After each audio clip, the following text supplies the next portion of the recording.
everybody, we are back. I am Peripheral and welcome back to the channel, guys. And today we'll be talking about the Umbrella Academy Season 1.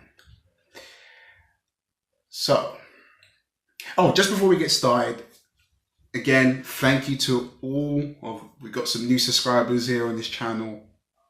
I really appreciate it, guys. You guys are awesome. You guys have been talking all the videos. You lot have been supporting me in aces, and I am eternally grateful. So anyone that's new, please subscribe if you're seeing this video now, because we talk about it all here.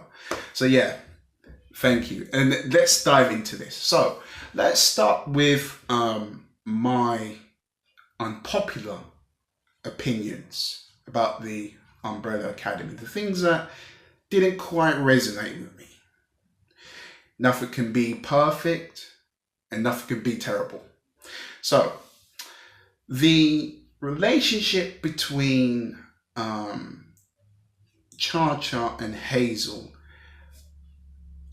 I found it very hit and miss. There was episodes where I loved it, it was great, and there was episodes where I didn't quite really relate to it.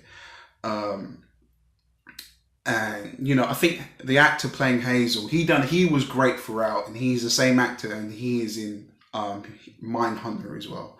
It took me a bit for my eyes to adjust who it was, because for some reason I couldn't really tell if it was the same guy. But then I had my friends tell me, yeah, it is. I had this resounding thing in the back of my head that it was the same actor from Mindhunter.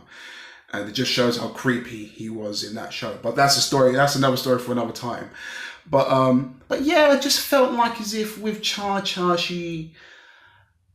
I feel as if they concentrated more the character arc of Hazel than they did with Cha-Cha, and then ultimately that's what led me not really wanting to relate to her character. And Hazel, he's got this great arc, and he goes through a lot of change, whereas Cha-Cha, she ultimately ends up the same person.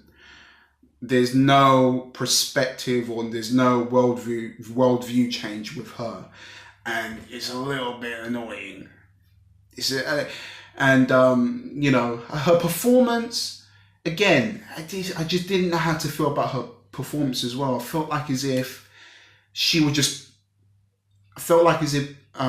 Mary J. Blige was just kind of just put in that role for the sake of her being there, to play a generic bad person. That's how it kind of felt. I'm not completely knocking her performance whatsoever, because I do think she does well in parts. Another unpopular opinion. Another discrepancy I had with some of the actors at some points was with Allison.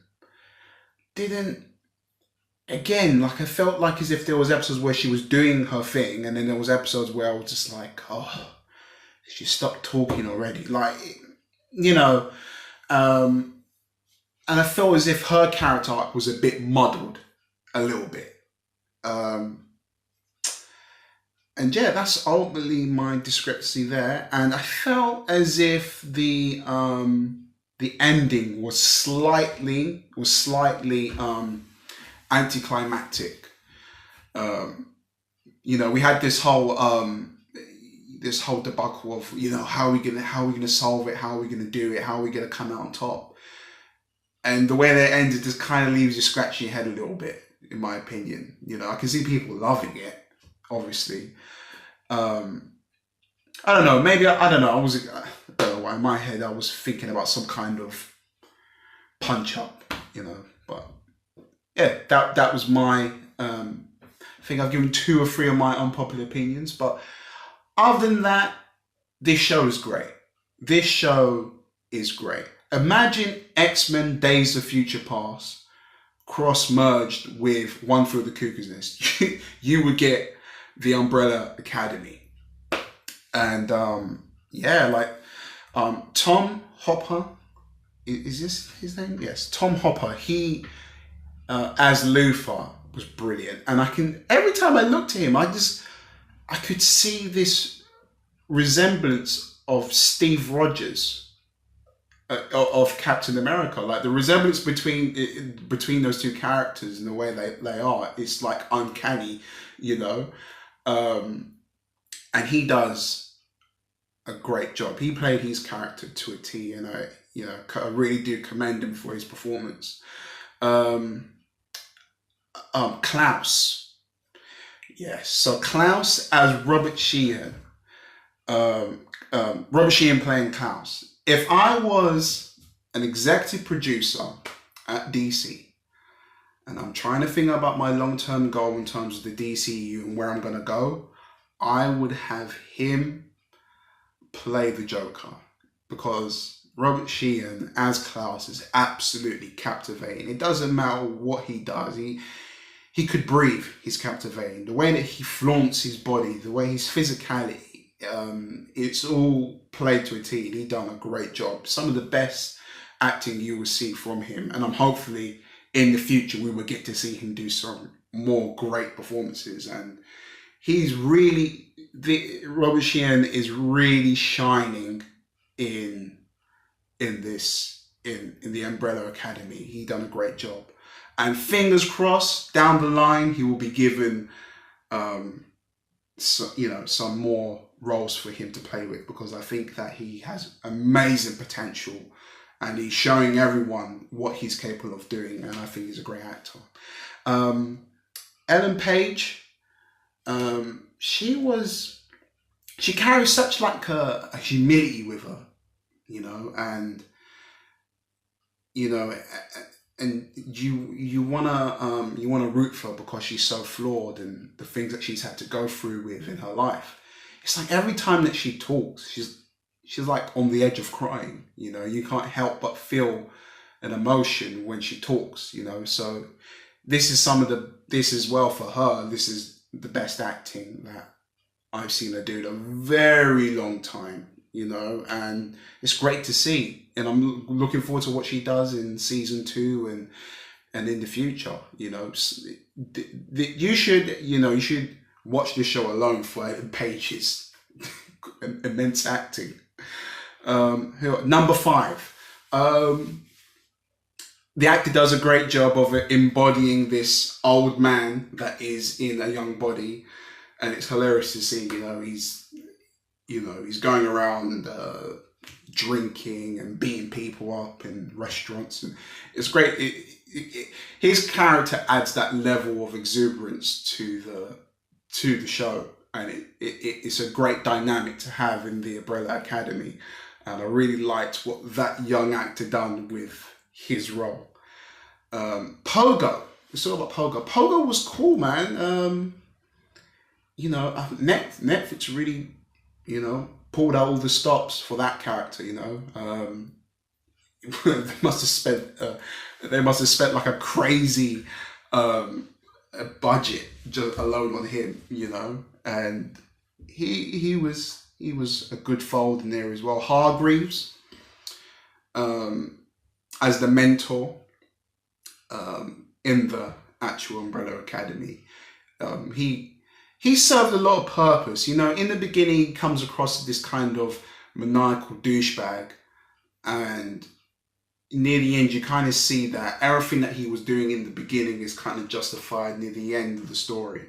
And I liked how they made things come full circle with Hargreaves' character as well.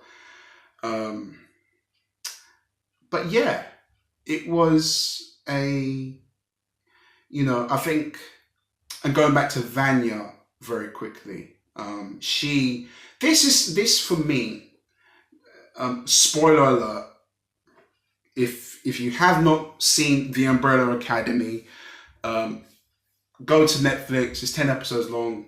Dive into it and come back to this point here. So 3, 2, 1. I like how they turned her ultimately into the villain, and she was ultimately this righteous villain that had a cause, had a reason. She's not like this villain, on their high horse, like, I hate the world, I hate people. She's not like that. She's had emotions and feelings that are relatable to us, And we can kind of see why near the end she goes crazy and she wants to kill people. But yeah, no, I like. It's probably in my top. It's up there, man. For me personally, in the superhero genre, she as a villain, it's probably, I don't know, like, I'm gonna say it's my top two, but for me it's my number one that I've seen on TV shows. I'm not talking about anything else in general, but for TV, she's very compelling. So a very compelling villain, in the superhero genre, and she killed it. Ellen Page really made this show. But yeah, so to conclude this, I'm going to be nice here. I would give The Umbrella Academy a solid 8. 8 out of 10 buddies for the performances, because the actors, they really bring it home. And Diego brings it home as well. I had to throw him in there as well. He has a good character arc in it. He's cool. But yeah, this is, so an 8 out of 10 out of buddies. This is a new twist on the superhero genre, and I like the way that they've shaken it up. And the element of time travel in this is really cool, and it fits into real life events as well. So look, I definitely recommend it.